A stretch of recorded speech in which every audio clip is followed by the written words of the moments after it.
Thank you, Chair. Good afternoon, all. Thank you for taking part and appearing before the committee.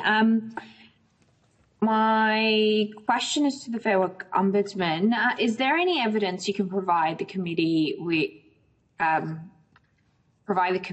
that demonstrates a statistically significant decline in wage theft in Australia since the criminalisation of wage theft?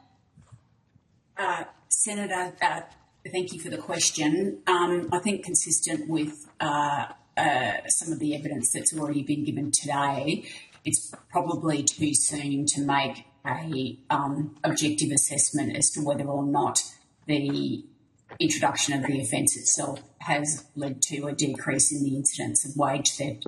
Certainly, and I think as we foreshadowed in our submission, early indications anecdotally suggest to us that employers are really investing in trying to make sure that they are getting payments to their employees right. We've had some increases in self-reporting data, and if they continue on existing trends, will likely be about double of the self-reporting data numbers that we received in the early 2020s.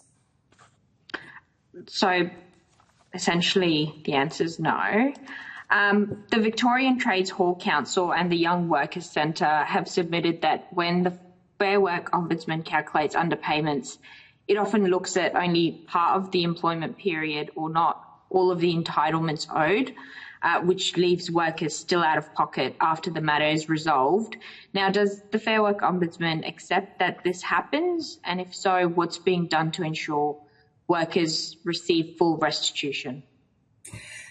So, Senator, just to clarify the answer for the last question, I said it was too early, not that it was no. So if I could just make sure that the record reflects that.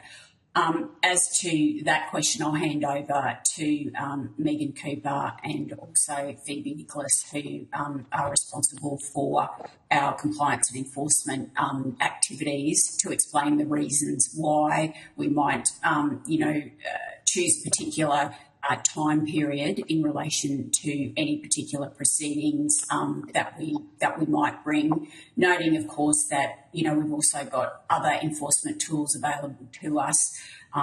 Enforceable undertakings, for example, can remediate for periods outside of the statutory time limit as well. So there's a number of factors that go into, those deliberations, but I'll hand over to my two colleagues to provide some more information.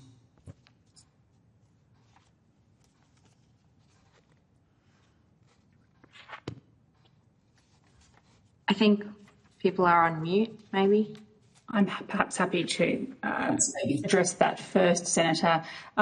In relation to matters where the Ombudsman pursues enforcement tools, so we would capture within that litigation, enforceable undertakings and compliance notices, infringement notices and so forth, the FWO does in some instances make decisions about what aspects of an employee or a cohort of employees' entitlements might be included within that activity, and that would be informed by a range of factors that will be very much on a case-by-case basis. But a couple of quite relevant considerations would be the availability of relevant and, where applicable, for instance, if we were looking at a litigation outcome, admissible evidence to establish those allegations.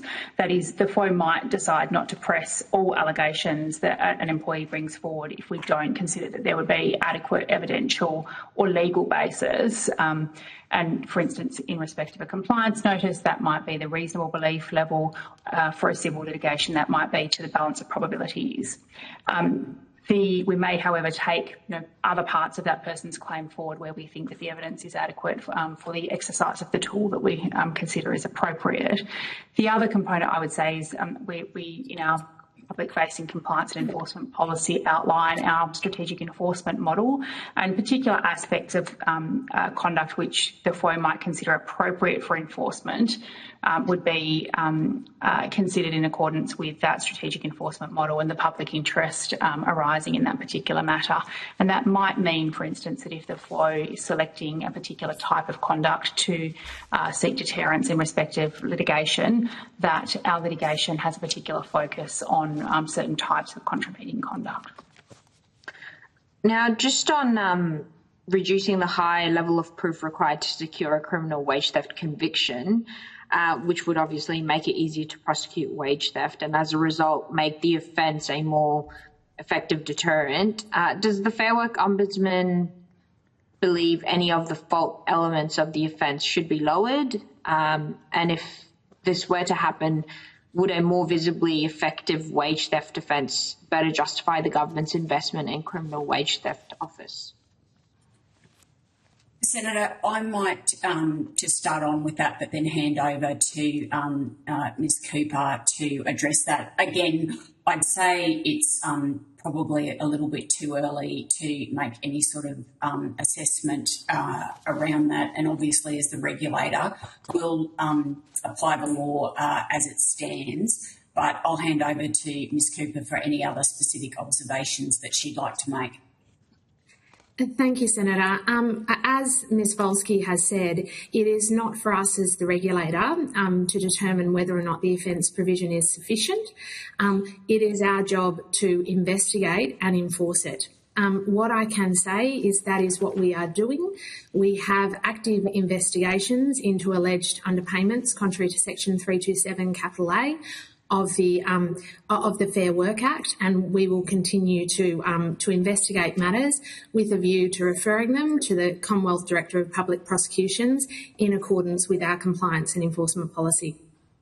I understand your job is there to investigate. Now, $49.5 million was allocated over 4 years to the FWO to investigate allegations of criminal wage theft. Can you please advise the committee how much of this has been spent for this purpose to date? Senator, I might take that question at first instance, and then Ms Carey can provide some further information. It may well be for this financial year that we will provide whatever additional information that we can on notice. But earlier today, I think there's been mentioned by previous witnesses that in establishing this jurisdiction, we're now a dual track regulator. So obviously just before we were exclusively a civil regulator, and now we are both a civil and a criminal regulator. So really, some of that funding, particularly front-ending in, still relatively recent introduction of the offence, it's about, standing up the function as well as all of the, enabling operations that happen around that. And then certainly as we move forward, it would be my expectation that it will move, to a state where it's more investment in those operational activities. But if Ms Carey is available, it would be great, Ms Carey, if you could set out some of that detail around those, standing up capabilities. Thank you. Thanks, Senator.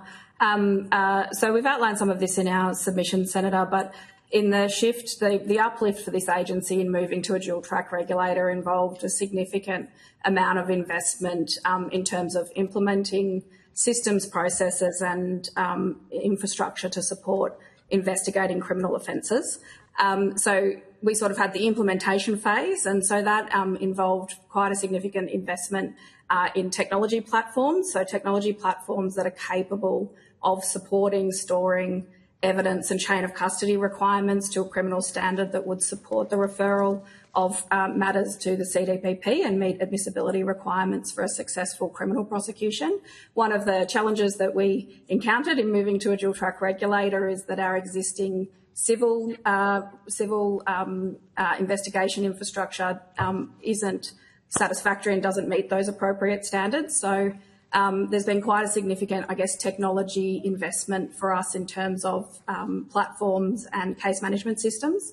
We also had to invest in physical infrastructure, so that's to manage evidence to a criminal standard. So that includes things like, secure evidence rooms and storage facilities, specialist IT devices. We've also established interagency arrangements where it's most efficient to do so in terms of expenditure, and that includes arrangements with the AFP to support the Fair Work Ombudsman in relation to execution of search warrants, and Engaging Services Australia to support criminal investigations in relation to expert forensic support. In addition to that, we obviously had to develop a range of internal policies and training and standard operating procedures to support the segregation and ensure that the way in which our criminal investigation stream interacts with our civil investigation stream, that is also led to training across the agency for all of our inspectors. And at that front end, we also invested quite significantly in our guidance material, our website material, our education activities and our communication activities. And we also engaged with our tripartite stakeholders in relation to the development of a range of resources, including the voluntary, in relation to the code and also cooperation agreements, which I know were discussed earlier today. As we've moved into the operating phase of the offence since the 1st of January, we've obviously, and again this is in our submission, we've got ongoing labour costs that support a specialist criminal investigation team, but that's not the sole investment of that money. There are a range of existing staff across the Fair Work Department that support the criminal investigation functions, and that includes staff that assist with the identification and assessment of potential matters for criminal investigation. So as you can imagine, as matters come through for referral, they're assessed at different stages of our multiple channels. We have teams across the agency where we've augmented existing teams, but they also provide support to the function. So that would include our legal advice team, our intelligence team, the teams that undertake calculations to quantify underpayments that would support a referral for a criminal prosecution. We've got staff that are specialised in handling the evidence to the criminal standard. And then we've got corporate enabling services, so those on costs that are associated obviously with property and people. So we also have ongoing operating costs in relation to those technology investments that I mentioned. So needing to fund the protected environment. I'm mindful of the time, Ms. Carey. Thank you for that breakdown and talking about the phases, but I still haven't got a figure of how much of the $49.5 million has been spent for this purpose to date. If you need to take that on notice to actually bring back, some numbers to the committee, because it's good to go through all the details. Because my next question is, how many referrals of criminal wage theft matters to the AFP and CDPP have occurred to date? Senator Payman, this will need to be the last question. We're over the allotted time. Thank you. So we can take the question of the numbers, Senator, on notice. So to date, no referrals have been made. As set out in our submission, since the commencement of the offence, we've assessed 39 matters. 4 of those have progressed to what we would call full operations, and 3 of those remain ongoing. We have a further 7 matters on top of that that are currently in the assessment phase, and the assessment phase involved preliminary investigative steps. So that does involve speaking with witnesses, issuing notices to produce. Okay. And just as I'm time poor, just so I'm clear, in 488 days since the offence commenced, and we've highlighted, I'm not sure exactly how much of the $49.5 million have been spent, but millions of dollars have been spent and not a single matter has been referred to the authorities as yet. That's right, Senator, but I would say that as evidence has been given earlier today by multiple witnesses, we would say that that is not unusual where there is the commencement of a new provision, and that in the context of both the Fair Work Act and other legislative schemes, it's not unusual for there to be a period of time before a matter progresses to a referral. I understand, but it's been like more than 15 months, and I think, this piece of legislation isn't doing what it's set out to do, and this is taxpayer dollars that have been spent and not really giving us an outcome that we were hoping for. But thank you, Chair. I will put the rest of my questions on notice.